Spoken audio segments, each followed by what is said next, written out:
Waiting for the click. Waiting for that click. There's the click. All right, you guys. Welcome, welcome, welcome. Happy Father's Day to the fathers that are out there, stepfathers, fathers united, fathers all over the world. Happy Father's Day. Hope you guys are enjoying that can of beans and the packet of socks you get every year. You know, so no, I'm just joking. Happy Father's Day to you guys. It's June 15th, 2025. It's 11:21 in the morning here in California. We will do a show later on with Demetra K. Nothing else really going on for me. I mean, I got some projects I'm going to do for Father's Day that I need to get done before I handle some other stuff. So I got to get that stuff done, mostly to make sure my dog is comfortable. And I just got projects I've been leaving around. And you know, when you're retired, it's, oh, I'll do it tomorrow. I'll do it tomorrow. I'll do it tomorrow. And it's funny, people ask me about like retirement because I've been retired for a long time. And they're like, what do you do all day? Well, because most of my friends have been brainwashed to keep working until they're dead, I pretty much just wake up and I find something to do. You know, go to the gym. You know, I go to the gym not to be like this muscular person. I go to the gym because I have arthritis. We're really bad in all my joints, and so I got to go do that. Only go there for an hour, and then you know, I'll look around my house and I see things that, you know, I might have pushed off, and you do and you do and you fix it up and you do that. You walk the dog. When you're retired, and a lot of people that are retired will tell you, every day is the same. A Sunday is no different than a Monday. A Wednesday is no different than a Saturday. It's all the same day. And if I don't look at my phone or something, I couldn't really tell you what day it is. That's why whenever I start these live chats, I look at the date, you know, and, you know, kind of do it that way. Uh, you know, it's a different way of thinking, you know, because you're not in a rush to go anywhere. You don't really care to go anywhere. Because again, most of your friends are still working. So, you know, there's not really much you can do, you know, other than a lot of reading. You know, you got to keep yourself busy. Pick up some activities. Like I said, I ride my bike around the city. I do a lot of things like that. But this is not a political rant, believe it or not. This is not a political rant. This is not a political rant. I don't, uh, you know, people, okay, this is not a political rant, but I want to say this. People do not like to talk about politics, and the people that don't like to talk about politics are the people that are the problem. Because we are at a point in the country right now to where everything is so messed up. And guess who's to blame? We are. You're the blame. I'm to blame. Because we let these politicians get so far out of hand, not watching what they're doing, not vetting what they're doing, not doing anything. Oh, they'll take care of it. I'm not going to worry about it. Look at where we're at today. And I noticed that, and I'm just going to say this, and how many times have you guys heard me say this? If you don't like what is going on in my page, don't come here. Don't come here. Okay? Unlike you guys, unlike a lot of you guys out there, okay? I fought for the right to express myself. I didn't go fight for your freedom. I didn't do that. I fought for the benefit of myself. I know a lot of people want to say that bullshit, but I joined the military for educational benefit that will benefit me, not you, not anybody else. And I'm going to use the benefits that I have earned. That's why I get highly offended when somebody tells me I need to think a certain way or I need to do a certain thing. No, I don't need to do a damn thing. I earned my rights. Got the chocolate chip Desert Storm hat on. And that's like a badge of honor because it shows how old I am, basically. And I was there. You know, everybody keeps forgetting that. Whenever I see a veteran, even if you're a right wing, I respect it. I respect what they're saying. I might not agree with it, but I respect it. A lot of you guys that we all grew up together in a military community, I respect what you have to say. I might not agree with it. Thus, I don't go on anybody's pages talking negatively. Please, somebody pull out a clip of me ever going on anybody's page, your page or anything, saying anything negative. I don't do that. I am on my page expressing my beliefs, what I think is right. And I think I earned it. If you don't like what you hear or see here, block it. Or if it's coming on your page inadvertently, block it. Brother Tim, another veteran. Tim and I, we go back and forth all the time. Grew up together. Actually, in the military, we had the same career as aircraft mechanics on the same plane. We don't always agree. We don't always agree because his motive and my motives are two different things. But at the end of the day, we're both going to end up at the same destination. It's just how we're getting there. Right? So, you know, I just wanted to say, and Tim, thank you for the Happy Father's Day. Aja, thank you for the Happy Father's Day as well. But, you know, I just see people who, okay, it's like this. I'm a Dallas Cowboy fan. And Tim, you know where I'm going with this. You know where I'm going with this. As a Dallas Cowboy fan, for the last 30 years, I have to endure ridicule, you know, delusion, everything that goes with being a Dallas Cowboy fan. And you know what? I take it in stride. I don't run from it. This is me. I can't tell you guys what you're going to do, but this is what I do. When my Lakers or my Dallas Cowboys are at their lowest, I'm not a bandwagon fan and I just jump. No, I'm going to stick with them because when they rise, it's going to be so much worth it.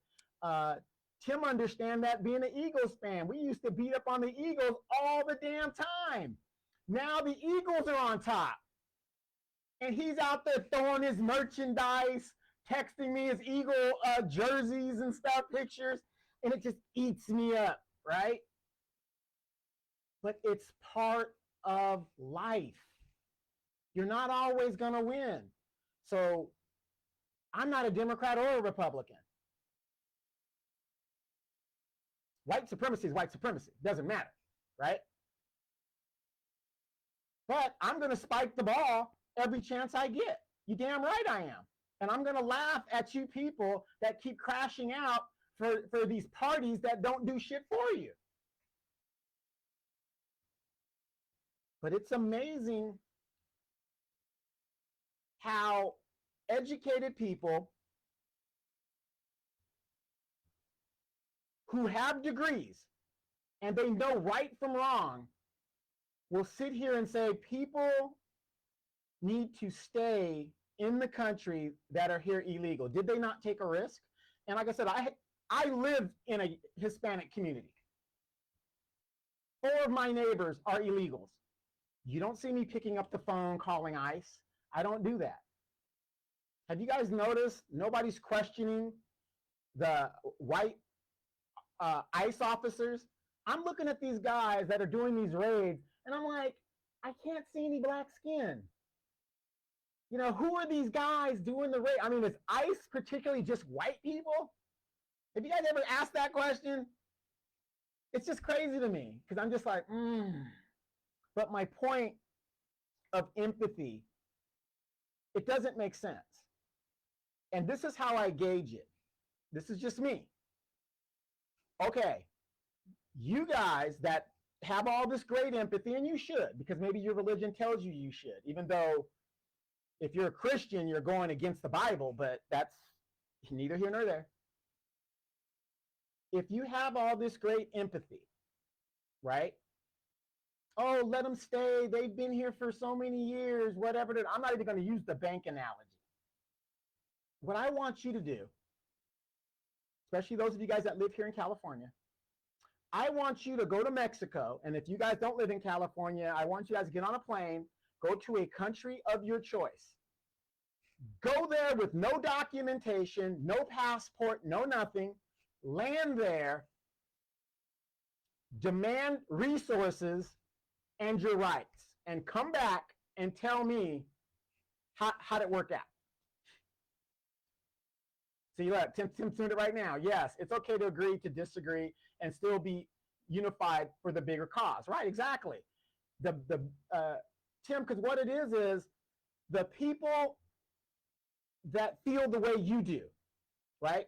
It could be 1 million of them, right? 1 million black people feel the same way you do. I got 50,000 that feel the way I do. When we get to the destination, it's 1,050,000 of us that made it. However we got to get them, we got to get them. It isn't just one message.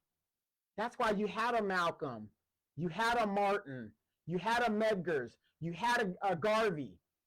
4 different messages, because not Huey Newton and all those other guys. Not one message is going to resonate with everybody. See, look, even right now, fly, Eagles, fly. You know, right now, I want to hide that comment so bad. The worst type of people to represent the NFL from Philadelphia, the most unfriendliest city in the country. I just don't know. I don't know how we could sit here and let these dirty birds have the trophy. America's team, we need to rise. It's our year this year. We're going to go and take that trophy. It's going to stay in the NFC East, the most competitive division in the NFL. What I like about the NFC East, any game, any of these guys could beat each other. Any game. And I'm telling you, I got to be honest. Like I said, I'm a realist. Cowboys, I don't. But those Redskins, Commanders, and I think they're reverting back to the Redskins, those Commanders, I think that they might give you guys a good run in the division. I really do. We ain't worried about the Giants right now. The Giants don't. But I think the Redskins have a good chance of winning the division against you guys. If you guys could beat us twice and beat them once, you guys might win it. But if you guys lose to them twice, I don't know. But so back to my point. I just see so many people, they don't know how to deal with not getting their way. The Democrats lost the election. Oh my God, I'm going to go over here. I'm going to go over here. How do you get understanding if you keep running from the problem?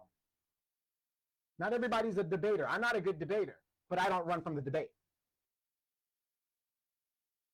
So, it's just one of those things, if your side lost, it's okay. But you can't sit there and tell somebody that they can't spike the ball. They're going to spike the ball. They're going to throw it in your face. This is how it is. It's politics. It's people's competitiveness, whatever you want to call it. And another thing that kills me is when people say that I'm one-sided. It is amazing to me how people who don't watch my videos, they don't watch my videos, When Donald Trump had his first term, we were calling him out every chance we got. And that's why I tell people, you really need to do your homework. But you don't want to watch my videos, and you don't have to watch my videos. But again, you got to know what you're talking about.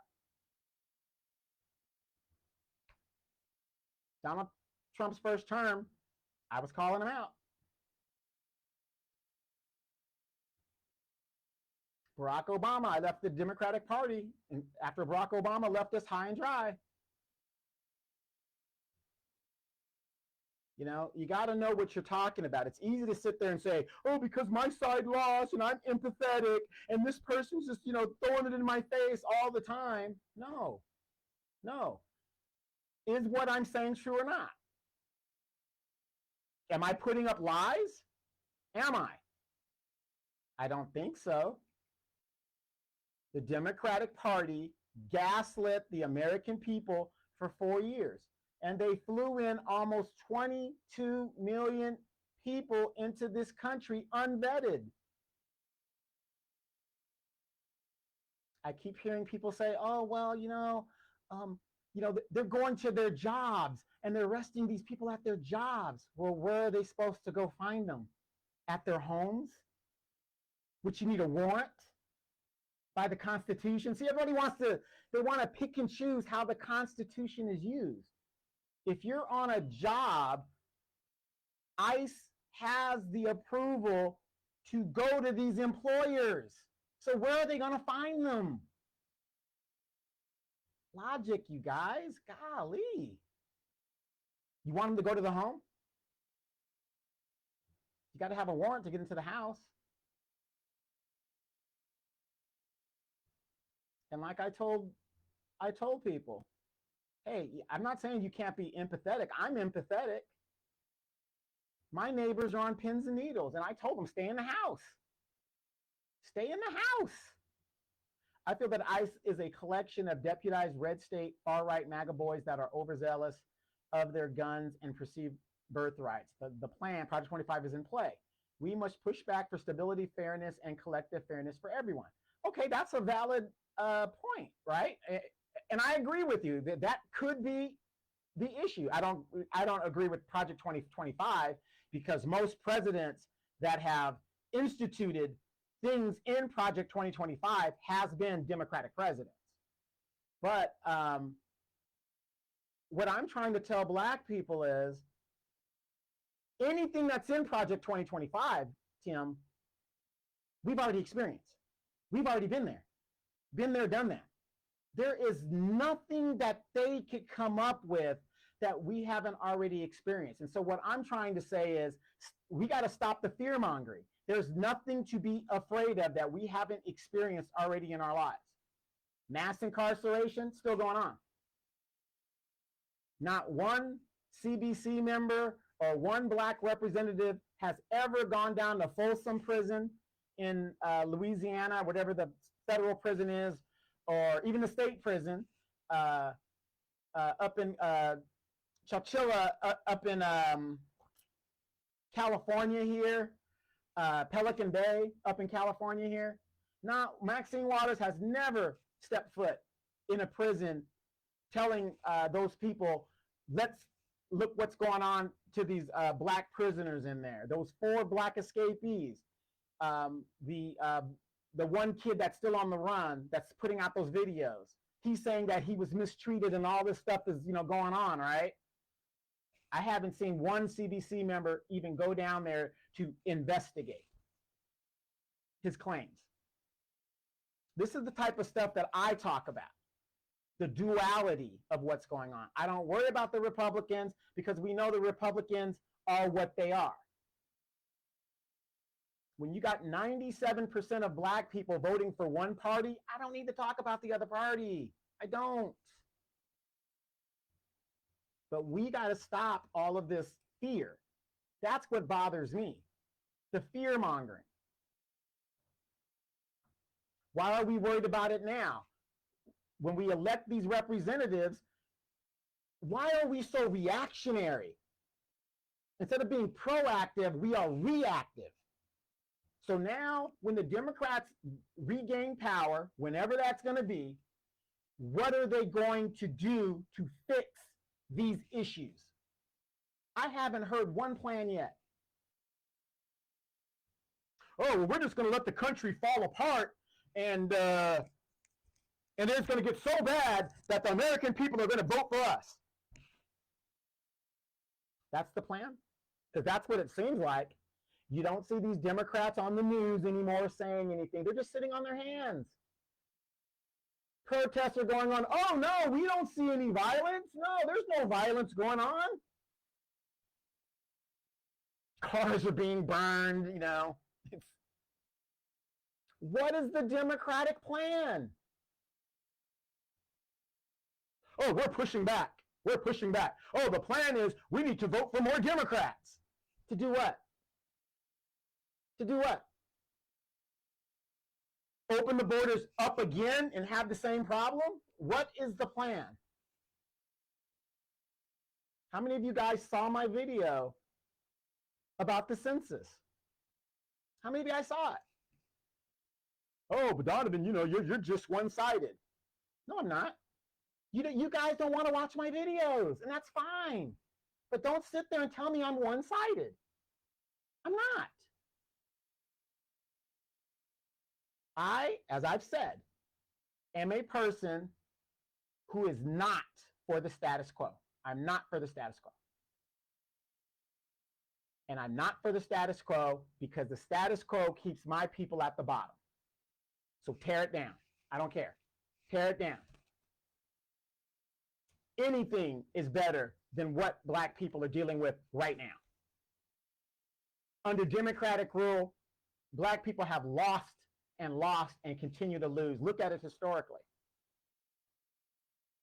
So that's where I'm coming at. I'm not coming at it from a Democratic aspect. I'm not coming at it from a Republican aspect.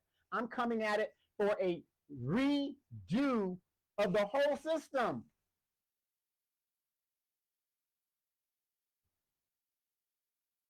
How the hell can you be empathetic of people coming into the country that won't do jobs that black people won't do, but yet you are okay with them being paid slave wages and you call yourself a Christian? Either you pay those people a living wage or you don't.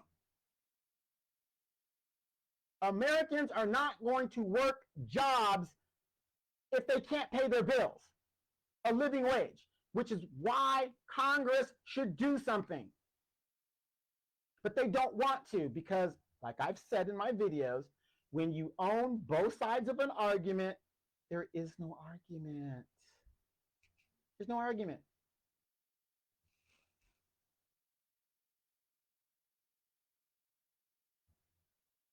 I have empathy. I do. But if you saw my video on the census, why do you think they are letting these people in here? And you guys, please comment in the comments. I want to hear your thoughts on this. Why do you think they're letting these people in here? And this is what I was thinking about, because I'm a thinker. And I'm retired. I have nothing else to do but think and read. The Dreamers have been put in a limbo status since Barack Obama. That's almost 20 years ago. Those Dreamers now are starting to have kids that are American of their own, but their Dreamers still have no status. Why is that? So you're going to let 22 million people into the country with no plan of citizenship, no path to citizenship. See, I know you guys are like, oh, look at what's happening right now. No, I need you to strategically think down the road. Why are they letting these people here with no plan of action for them to be citizens? Because of the census. This is what I think. The census. You do not have to be a citizen to be counted in the census. And if you understand the census, what does that mean? The more people in your area means more congressional districts, which means more votes, which means more federal dollars. Because I'm thinking like this. This person's a dreamer. They're not a citizen yet. It's been 20 years since Obama gave them that status, almost. And when I asked them about their status, they are nowhere. They are nowhere. They just got the status of dreamers. There is no movement in the Congress, Republican or Democrat, but it's the Democrats that are caping for illegal immigration. So what is your plan to get these people citizenship? Because right now, under a Republican president, dreamers are subject, even though they're still protected, to deportation, even though technically they're American. Am I the crazy one, or are you guys the crazy one?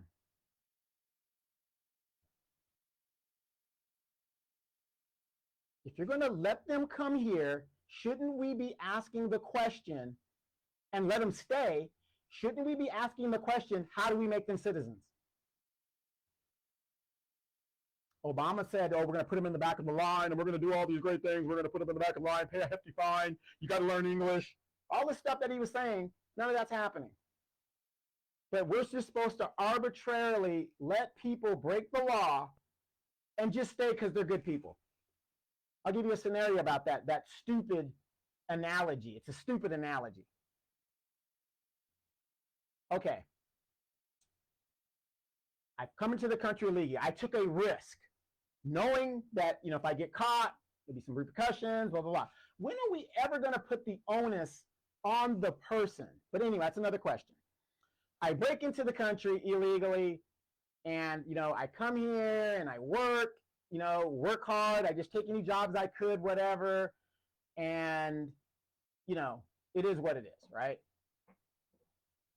Been here 20 years, had a family, right? I'm taking a risk. And then one day I get caught. I took a risk. But you guys' analogy is this. Oh, just let them stay. They're good people. Yeah, they broke the law, but you want us to make an exception for you for laws, right? You're not a citizen, but we're going to make an exception for you. So think about this. How many people have student loan debt, right?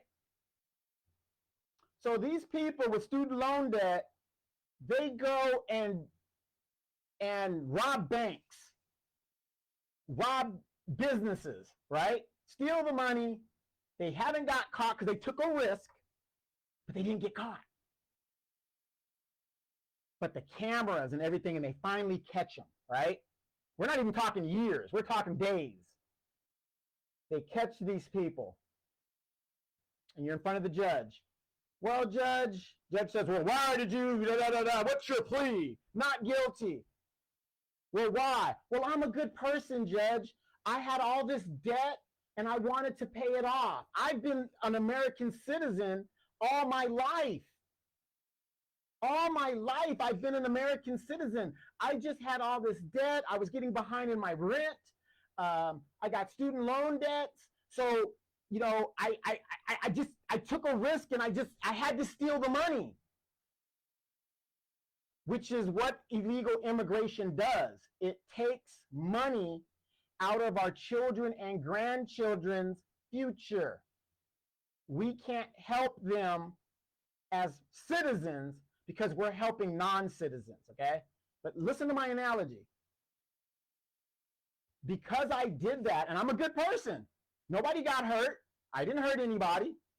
Should I be allowed to go back home and, live my life and stuff? Because I'm a good person. I'm a good person. Do you see how foolish that sounds?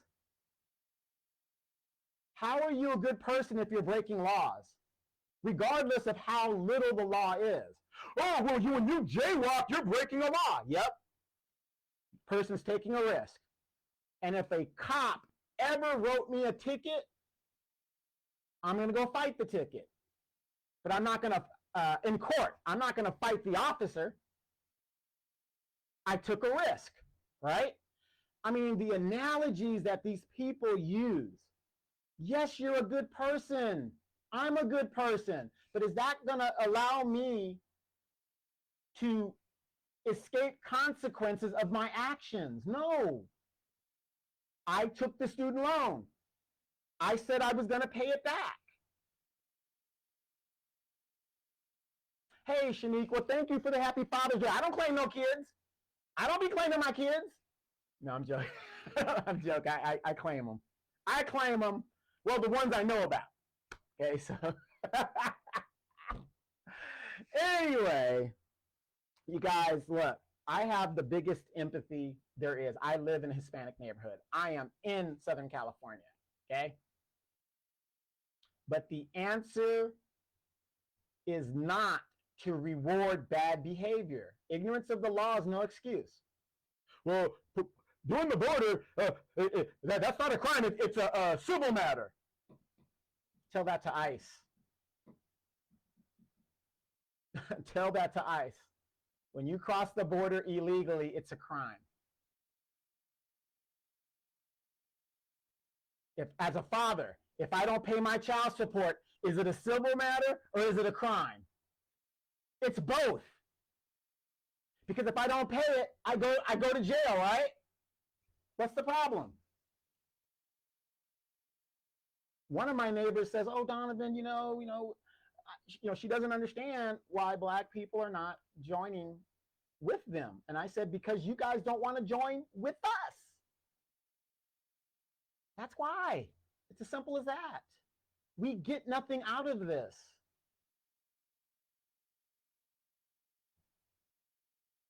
It's just crazy, you guys. Like I said, I have no problem debating people. I'm not a great debater, but if you guys look at my page, if you guys look at the beginning of the page where they have the sayings, my saying on my page says, "I could be wrong, but I doubt it." I give a little bit of doubt in there so that I can escape accountability. I don't know everything, but I know what I know. And if you can't come to me with common sense, logical thinking, I can't compute it, and I don't need to compute it. I have empathy. Trust me, I do. But here's how I measure my empathy.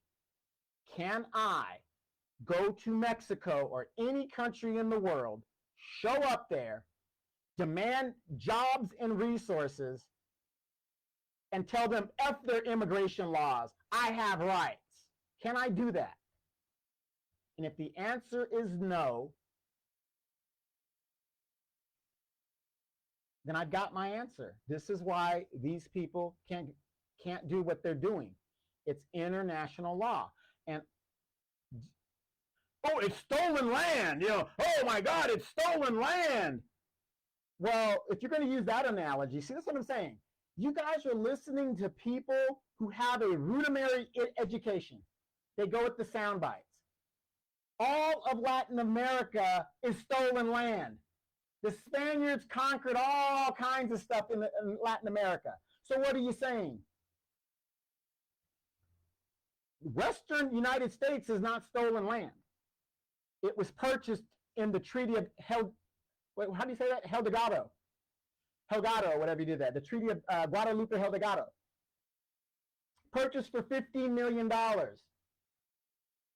A real estate purchase. It's not stolen land.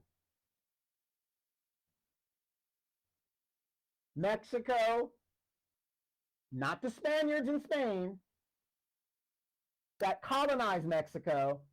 Mexicans sold the land in the American-Mexican War for $15 million and any debts incurred against the country of Mexico. It's not stolen land. Don't listen. Again, do your homework. These people, they use these sound bites to guilt you, to make you feel a certain way. Oh, it's stolen land. No, it's not. Well, you took it from the Native Americans. No, we didn't.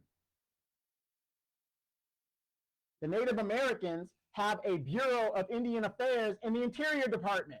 So they are still being supported according to the treaties they signed with the United States.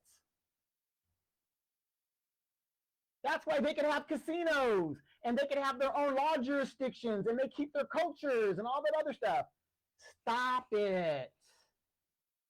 Guys, know what you're talking about. Know what you trust. Don't go with the sound bites.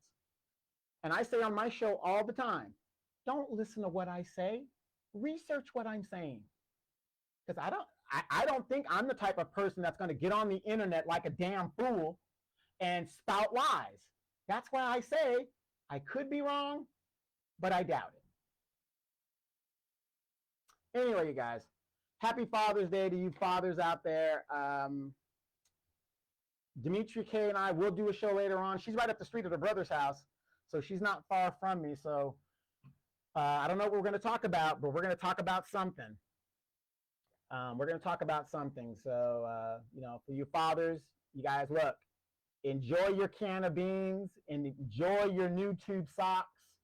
If you're a really good dad, they might have got you a 5-pair pack of new drawers.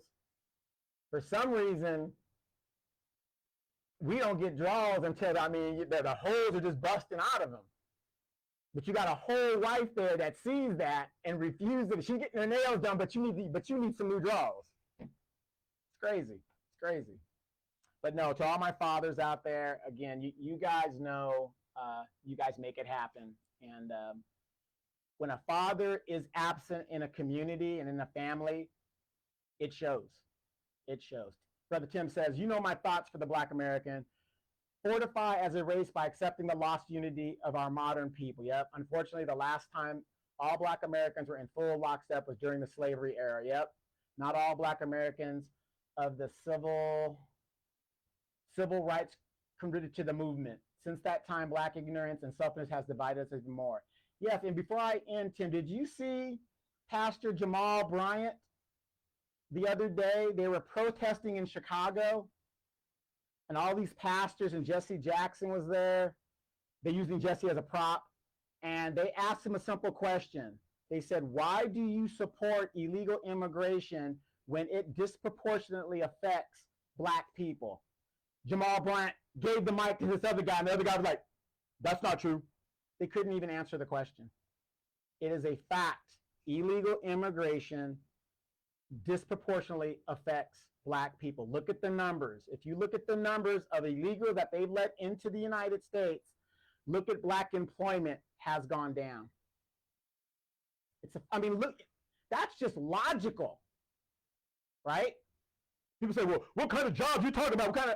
Okay, let me break this down real quick.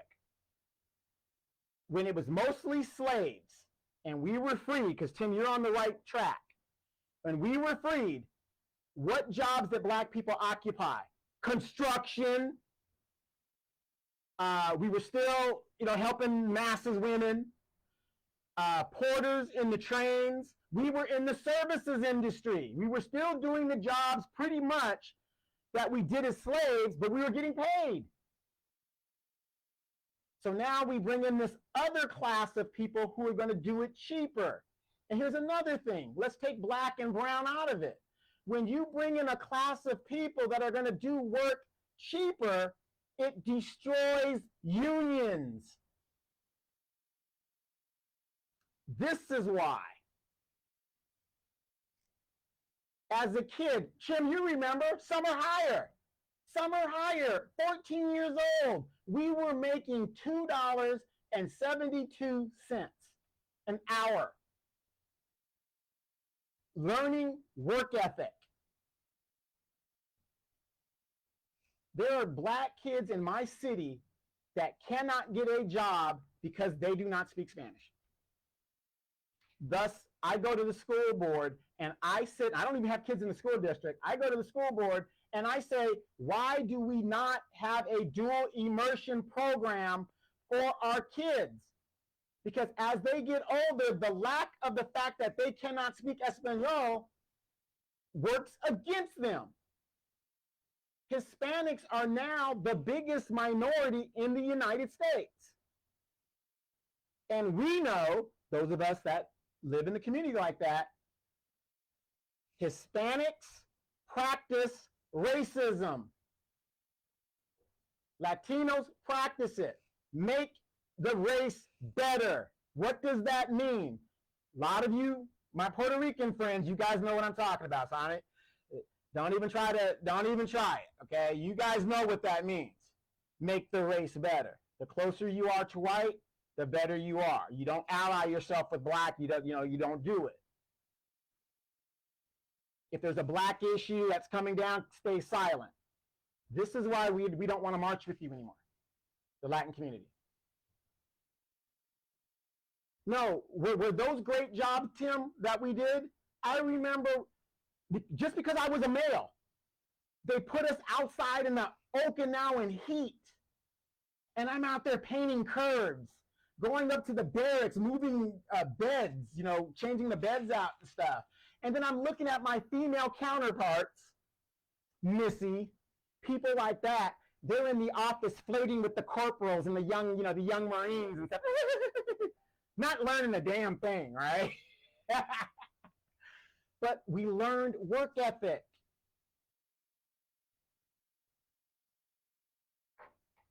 It's crazy. It's crazy. I'll send you the link, or you can Google it. Pastor Jamal Bryant protesting in Chicago. It should come up. But that's what I'm saying. I've got young black men, because when I see them at Walmart, I'm like, well, why aren't you working? I'm putting in an application, but they're not hiring. And I get it. I live in a predominantly Hispanic city, right? If I was an owner, I would prefer a person that can speak dual language for my customer base, because most of my customer base is Spanish, but there are some English people there. So I would prefer that they be dual language. So I go to the school board and I say, why don't we have a dual immersion program for these kids? And I'm not talking when they get to high school. I'm talking about when they're in 3rd grade. They should be learning Spanish. And in some cases here in California, Vietnamese.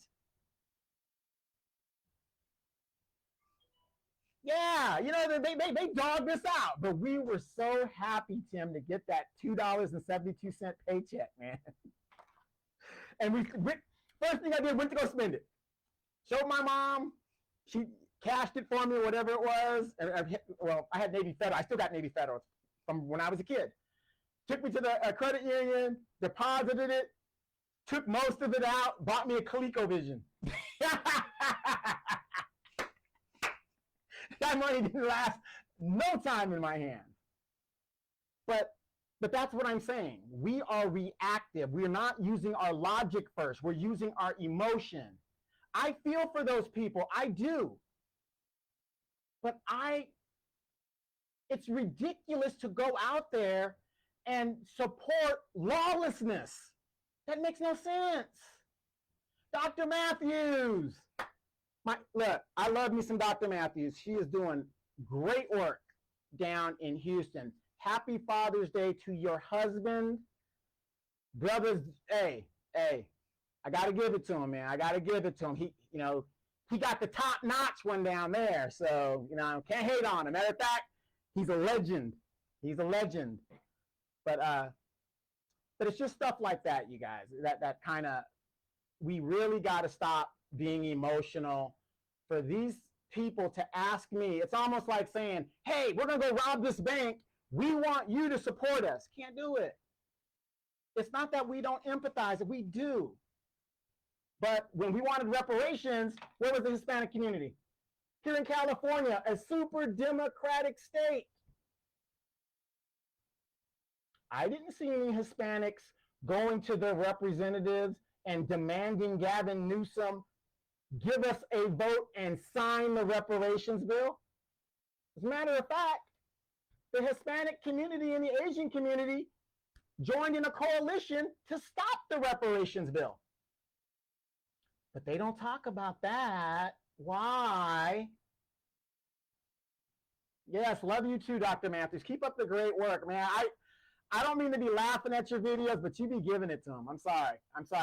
I learned from you. When you see videos of me at City Council, I'm kind of emulating you. I just can't, have the big cigar and stuff inside the chambers. You know how that works. But and Quanell X, please tell Quanell X I said, hey.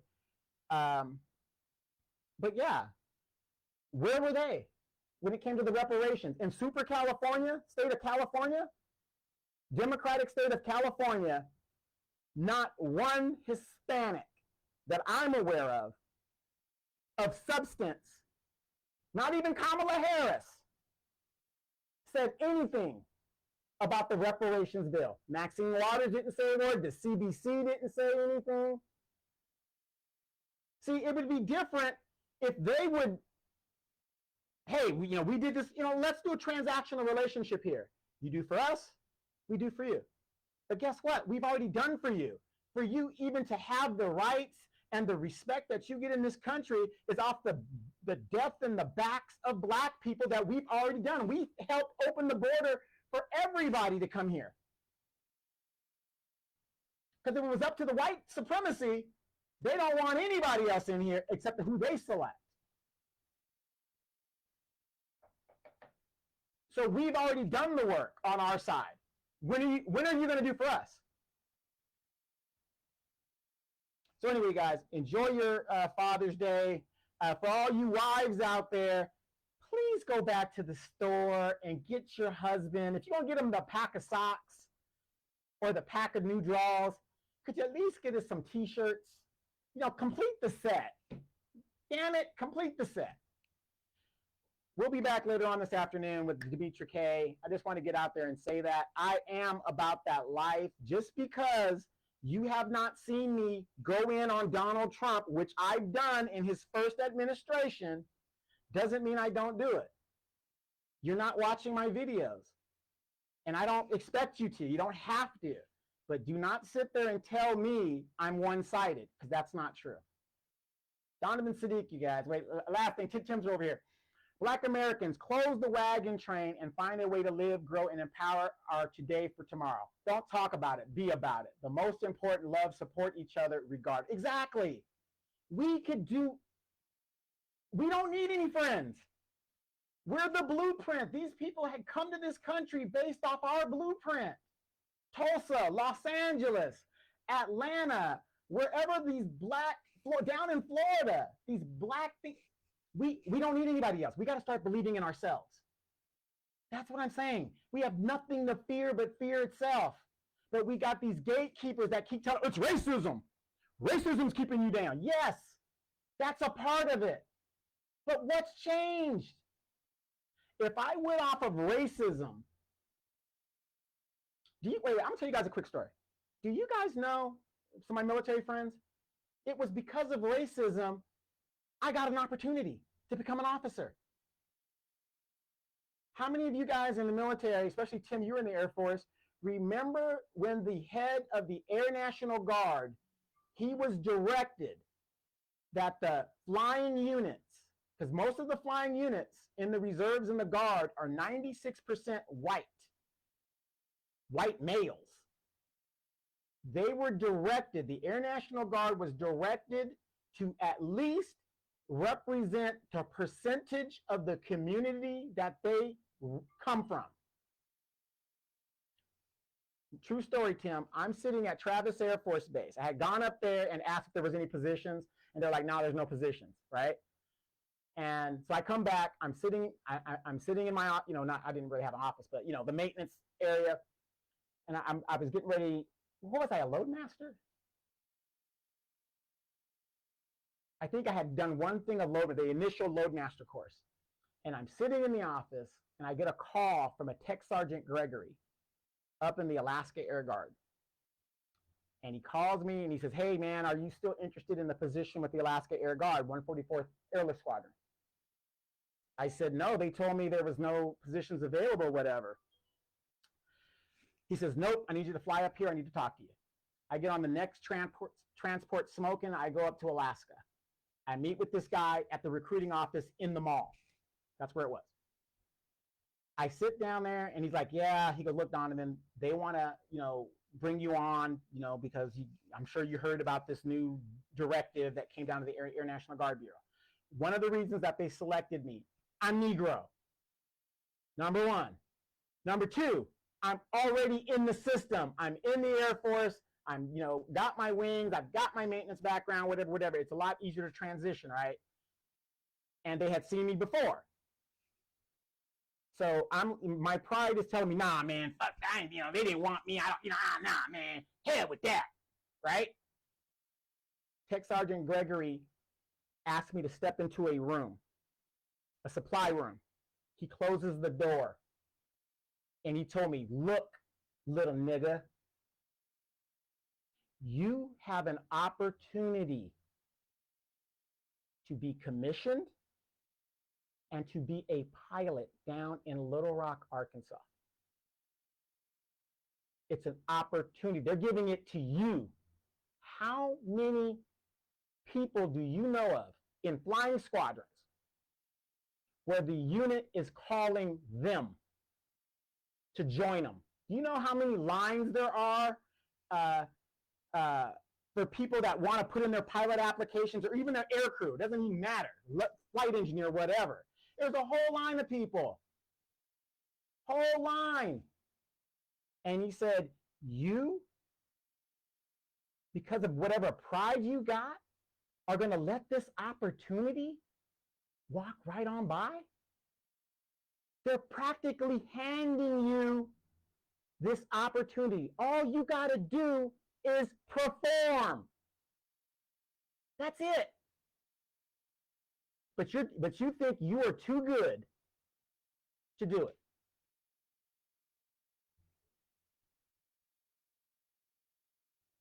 I'm a young guy, and I thought about what he said. It was that did it. And the rest, they say, is history. But the point of what I'm saying is we can't, sometimes you take lemons and you make lemonade out of it. From the day that I got there, I told them I'm going to be here for 4 years minimum. That was my contract. I had to be there for 4 years minimum. I had 6 years to complete my degree, which was, I was almost getting, I was almost getting embarrassed, okay, because I was screwing around. But I did it. They gave me the opportunity.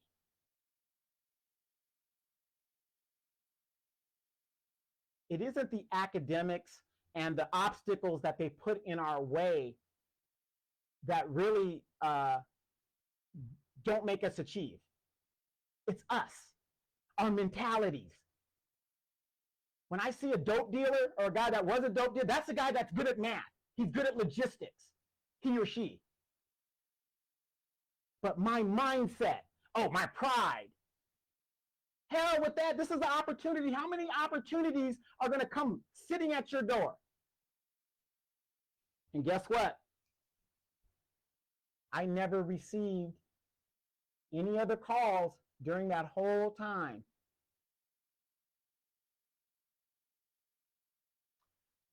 Tim says, I could definitely give an abundance of appreciation for key white men and women in uniform that gave me opportunities above others of all race. Exactly. Exactly. But it took an older NCO to tell me, get out your damn feelings and go do this work. And I did it. It wasn't the academics. When I went through flight training, there was 8 black people, 8 of us, 3 of us graduated. And it wasn't because it was the academics. One guy couldn't swim, or a couple guys couldn't swim. It was the girls. We're in Oklahoma. Oh my God. It was the girls. These guys got sidetracked by the chicks, most of them. But it wasn't the academics. It wasn't the academics. And it was the blatant racism in the program. Because one guy couldn't deal with the mind games. Now, anybody gonna call me from, no, nigga, I'm from Chicago. You know what time I get down. I was like, what? Play the fucking game. But Tim, I, all of us that have been in the military, we know the military is very prevalent in its racism. Its structure is set up based on slavery. Do what I say because I outrank you. Most of the leadership in the military is white males. But I took the opportunity that was given to me and I ran with it. We got to stop thinking the white man's going to solve our problems. He's not. It's obvious he's not. And we got to stop co-signing on the fact that, oh yeah, we're going to let these other people come in and we're going to abuse them. Come on. How does that solve anything? Oh, I'm going to let but then again, you let the Mexicans in and they push you out of the neighborhoods and push you out of the jobs. Everybody knows that. That's why we're still at the bottom. And then we got people like Maxine Waters that sit there for 40, 50 years and dies on the throne. You guys see her crash out for the Hispanics and the people that are going in the ICE detention facility. Look at all these women, black women, politicians and judges and ADs they're using as crash dummies. When are we going to learn? Yeah, while we waste our God-given talent, right? Black people in America, we are the only group in the African diaspora that fights white supremacy every day. Every day we fight. So that's my rant. I know I wasn't supposed to rant, but you know, it's just one of those things. We can't continually run away from the problem. The reason the country's the way it is because we weren't paying attention. I'm at fault. You're at fault. He's at fault. She's at fault. Whatever is at fault. We are at fault. At the end of the day, we have a chance to fix this. Tim says, can I say that I once was the only black enlisted program manager at the 89th Maintenance Group because a white colonel believed in me. I eventually became the lead AFSO 21 expert for Andrews Air Force Base. We can do it. Exactly. Exactly. And look, my sister-in-law is on here. She's a chief. She's a chief. And she took every opportunity she was given. And I remember when she was like what were you, Chief? You were like when I first met you, I think you were a senior airman. No. Were you an A1C? I forget. But the point is, you remember when I used to come and visit you guys and I would say, yeah, get your CCF, you know, get this, get that, get this. It took her a minute, but she got it. And she went all the way, and she's a chief right now over at March Air Reserve Base. Please explain to me how a little girl from Trinidad can come to this country. Yeah, you were a senior airman. How a little girl from Trinidad could come to this country with every opportunity that is presented to her and rise to the top of the enlisted ranks. Because she did what she had to do. However she had to get it. She went and got it. And I'm a competitive person. So again, now, but the bad thing about Chief, Adapt, the bad thing about you though is you're a working chief. You're a working chief. You ain't that chief that just got your coffee and you go. She's a working chief. She has to work. I mean, she's doing the thing. She's doing all of that. So I have to laugh because, you know, she's always in the mix. So, but I'm very proud of her because she went and got it, you know, and she's a few years away from, you know, retire, and she's a civil servant. So it can be done. Like I said, I believe in us. I believe in us. I believe in us as a people. These gatekeepers that keep making us believe it's everybody else's fault. It's bullshit. It's bullshit. So anyway, you guys, tell Alex, happy Father's Day. Please tell me you did not just get him some socks, a pack of socks, and say, here you go, have a can of beans. So anyway, you guys enjoy your day. Demetra and I will be on a little bit later on this afternoon, as we usually do. And I'm going to go walk Benny, and I'm going to take my little chocolate chip hat in this extreme heat and get this dog stretched out. You guys have a great day. You guys be blessed. And again, we empathize with everybody. We do. But this is not Black people's fight. It's not. We are sick and tired of helping everybody else, and we get no reciprocation. No excuse why reparations did not pass in California and Hispanics went against it. They weren't for it, they went against it. It is what it is. All right, you guys. Be safe. Love each other. Peace.